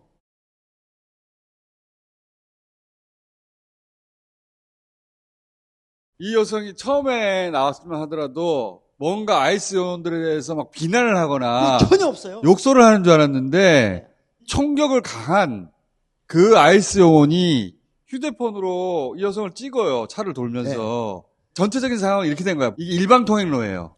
눈이 많이 왔는데. 근데 이 여성이 길을 잘못 들어선 거예요. 마주친 차가 아이스 차량이야. 그래서 이 여성은 뒤로 빼가지고 지나가라고 해요. 미국에 좀 진보적인 사람들은 미국이 이민국가고 이민자들 이렇게 다루면 안 된다. 그래서 호루라기 불어주나 봐. 이 사람들이 뜨면은. 근데 이 여성이 들어와서 지나가라고 했는데 이 아이스는 적대적으로 본 거야. 그렇죠. 일부러 들어와서 아이스의 차량을 거꾸로 역주행해서 막았다. 그 촬영하는 걸 보고 주민 하나가 막 욕설을 한 거지. 야, 뭘 찍냐? 우리가 무슨 표지판 계속 바꾸냐, 맨날? 그렇지. 차량 표지판 맨날 안 바꾸고 우리 그 찍을 필요 없어. 이런 식으로 이제 조롱하고 있는데 운전자는 이렇게 말했어. 화나는 거 아니라고. 야, 괜찮아. 괜찮아. 아주 조용하게 그렇게 말했거든요.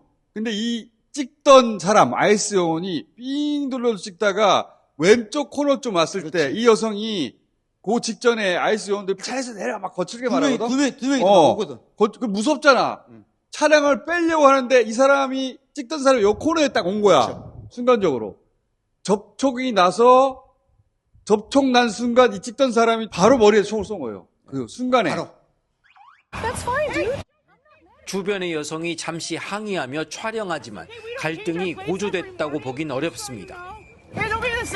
when you come talk to us later. Go get yourself some lunch, big boy.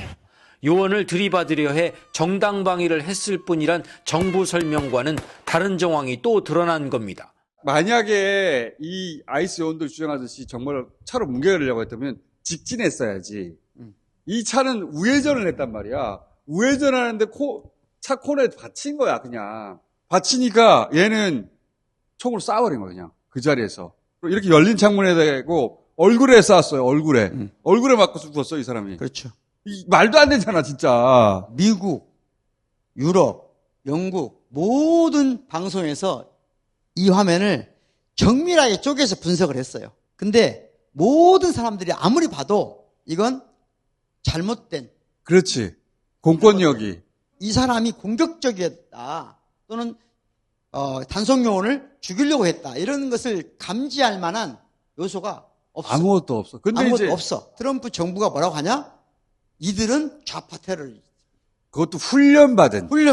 조직적인 훈련받은 좌파 테러리즘이다. 우리 윤핵관보다 더해. 이게 이제 가장 중요한 이 대목인데 이 대목이 파시즘의 전형적인 마지막 특성이라는 거예요. 누가 봐도 명백한 이 사실조차도 파괴해버려요. 누가 봐도 이 여성이 훈련받아가지고 그 요원을 깔아뭉개려고 한 게 아닌데 그 영상을 전체적으로 잘 보면은 차를 뺑 둘러서 찍던 사람이 왼쪽 코너쯤에 왔을 때 이 여자는 그 사람을 못 봤어. 왜냐하면 차량에 필러라고 있잖아요. 거기에 딱 걸리는 각도야. 그렇죠. 근데 왼쪽에서 요원 둘이가 빨리 내리라고 막 욕설을 하거든. 이 여성이 겁을 먹은 것 같아. 그래서 빼야 되겠다고 차를 발진하면서 틀었는데 그 코너에 딱 부딪힌 거야. 부딪혀서 욕설을 한다든가 뭐 여러 가지 반응이 있을 수 있잖아. 그게 아니고 부딪히자마자 총으로 쏴버려 그냥. 그러니까 급발진이 없었어. 차량을 우회전하고 튼 거란 우회전 말이야. 쪽으로 꺾여 있었고 전혀 급발진이 없었어. 근데 그냥 바로 쏴버렸어. 미국 그 경찰 매뉴얼에 따르면 움직이고 있는 차량을 쏘지 말라고 그래요. 네. 왜냐하면 총격을 받은 차량이 또 다른 사고를 일으킬 수 있잖아요. 그렇지. 그리고 그 전에 자기가 연방 요원이라는 걸 또 밝혀야 돼요. 여러 가지 절차가 있거든요. 하나도 지킨 게 없어요. 그래서 미국 국민 모두가 명확히 화면으로 봤는데 그게 테러리즘이라고 하면 사실을 조작하는 상태에 이랬단 말이에요. 받아들일 수가 없지. 조지 오웰이 동물농장에서 구소련을 비판하기 위해 쓴 마지막 대목이에요. 파시즘의 마지막 징후가 뭐냐? 내 눈과 귀로 명백하게 본 것을 거부하라고 하는 것이다. 지금 마가가 그렇게 다시 말하면 조지 오웰이 옛 소련 공산당의 최후의 발악, 그게 지금 미국 땅에서 이루어지고 있다. 어떻게 이렇게 갖다 붙일까 이렇게 딱. 이 문구가 어떻게 생각이 났어 이거. 갖다 붙이려면 생각이 나야 되잖아. 자, 그래서 우리는 어쩔 것이냐. 그러니까 초강대국 미국이 도덕성을 상실해가고 있는 지금 도덕성을 극단까지 상실한 징후가 뭐냐? 대통령이 나의 도덕성만이 세상을 멈출 수 있다. 도덕이 파괴된다는 징후거든요. 그럴 때 우리는 어찌해야 되느냐? 우리나라는 더 이상 약소국이라는 의식에서 벗어나야 된다는 거예요. 나도 그렇게 생각합니다. 우리는 지금 약소국이 아니에요. 우리 인구수, 그다음에 우리 경제력, 우리 군사력 가지고 유럽에 딱 가잖아요. 그럼 유럽에서 넘버 1, 2, 3 안에 들어갑니다. 그렇죠. 나도 어릴 때부터 항상 변방의 약속이라고 들었거든. 코딱지만 한 줄 알았어 나. 열강 속에 있는 4대 열강 속에 있는 약소국. 그러니까 그렇지 않다라는 자각부터 시작해야 돼요. 그렇죠.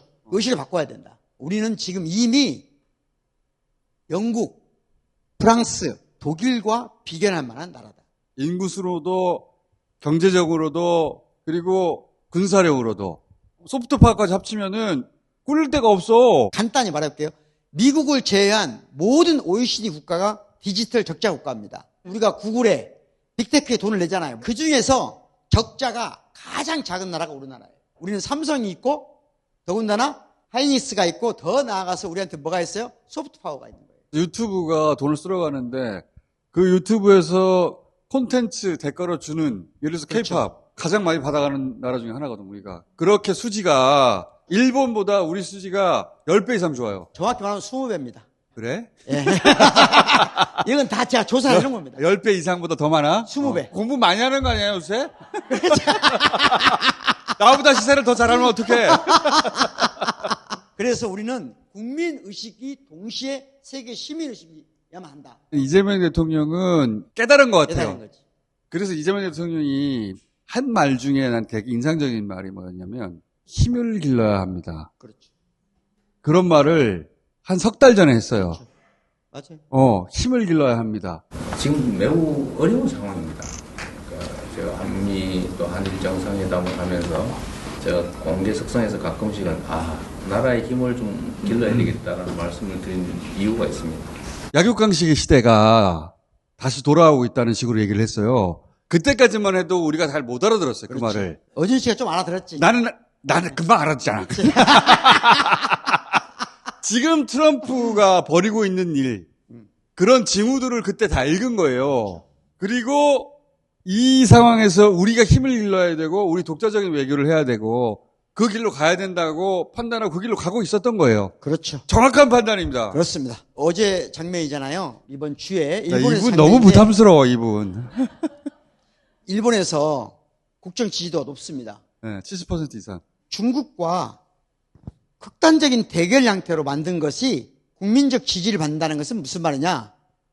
일본의 국민들이 세계 시민의식이 예전처럼 건강하지가 않은 거예요. 세계가 어떻게 돌아가는지 지금 잘 몰라요. 거예요. 같이 방해갈 수가 있어요. 이 양반도 우리한테 한국 버름장머리 얘기하고 뭐 그랬던 사람인데 그렇죠. 집권 세력은 미국의 마가처럼 극우예요. 극우인데 한국한테 이렇게 막 잘하는 거야. 한국이 필요하거든 지금. 일본 언론이 다카이치를 막 이렇게 띄워주고 있어요. 받쳐주고 있어. 그렇지. 미국도 못 믿겠고 중국도 벅차고 이제는 헌법 개정해가지고 핵을 보유해야 되겠다. 이쪽으로 가기 위해서 다카이치 인기도를 지탱시키고 있는 것 같아요. 극우 정치권과 일본 언론이 한편이 돼가지고 세계 정세하고 상관없이 일본을 끌고 가고 있다. 그렇죠. 일본 국민이 제어할 수 있는 힘을 가졌어야 되는데 우리처럼 없잖아 거기가. 그게 없는 거예요. 일본은 말씀드린 것처럼 디지털 적자 부분도 우리보다 20배예요. 점점점 미래에서 멀어지거나. 일본을 버티는 힘은 뭐냐? 기초 소재산업하고 금융자본주의예요. 우리도 지금 지나치게 국내 정치 중심이에요. 이재명 대통령이 지금 막 세계 다니잖아요. 중국도 가고 일본도 가고 유럽도 가면 갈 때만큼이라도 충분히 공부를 해야 돼요. 내 말이 그 말이에요. 대통령 해외신방을 국내 뉴스처럼 다루거든요. 실제로 국제 뉴스가 된 적이 없으니까 거기서 벗어나야 돼요. 국제 정치를 우리 언론도 공부해야 돼요. 막 약소국은 가장 중요한 게 뭐냐? 어떻게 서바이벌 할 것인가? 이런 게 중요했다면 이제 우리나라의 위상에 맞는 건 뭐냐면 어떻게 중재할 것인가? 어떻게 다리를 놓을 것인가? 어떻게 구조를 우리식으로 풀 것인가? 우리를 필요로 하게 만들어야 되거든. 그렇죠. 이재명 대통령이 그러려고 하는 거예요. 일본에서는 한미일 얘기했거든요. 일본이 말하는 한미일은 미국과 일본이 짜놓은 판 밑에 들어와라 이런 거였는데 우리는 그걸 크게 관심 없고 한중일 그렇지. 한중일 잘해봅시다. 그거는 한국하고 중국하고는 문제 없고 한국하고 일본에 문제 없으니까 우리가 중재 얘기할 테니까 이런 중재 얘기를 처음으로 표방한 거야. 처음입니다. 처음이에요. 이거 엄청나게 해석을 해야 돼요. 검찰개혁 때문에 좀 스트레스 받긴 했는데 이건 중요한 주제예요. 대한민국의 지식인 언론인들이 이걸 끝없이 얘기해야 되는데 해석을 안 해. 뉴스공장밖에 그 얘기를 안 하고 있으니까 너무 잘 됐나? 왜 이 얘기를 안 하나 몰라. 잘 모르니까. 아직 약소국 의식에서 못 벗어난 거예요. 마지막으로 제가 광고 하나 하겠습니다. 제가 문학작품 4개를 뽑아서 전국을 제가 월말을 했잖아요. 그 월말에서 문학작품을 하니까 철학의 입장에서 문학을 한번 해석해주라. 세계적인 거장들. 그래서 이 네 곳에서 순회 강연을 하는 거야? 순회 강연하는 거죠. 야, 희한한 일이 벌어졌네? 예, 그래서, 전국 순회 강연을 하면서 철학자의 눈으로 문학을 해석한다. 이야, 이거 사람 많이 안 올 것 같은데. 예스24나 이런 데서 구매를 해야 된다고 하더라고요. 티켓 사고. 티켓팅하고. 잘 될 것 같아, 안 될 것 같아요? 잘 안 될 것 같아. 잘 안 될 것 같아. 어준 씨가 안 된다고 하면 더 잘 됩니다. 자, 그러면 예스24에서 티켓? 예. 오케이. 자, 오늘 여기까지 하겠습니다. 고맙습니다.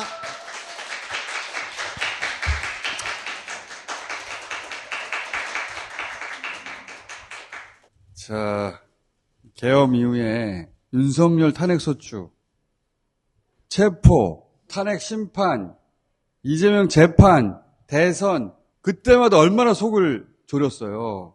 근데 되돌아보면 결국은 다 우리 뜻대로 됐죠. 지금도 검찰개혁 비롯해서 뭐가 쉽게 되는 게 하나도 없잖아요. 막 머리 아프고. 하지만 결국은 다 우리가 이깁니다. 끝!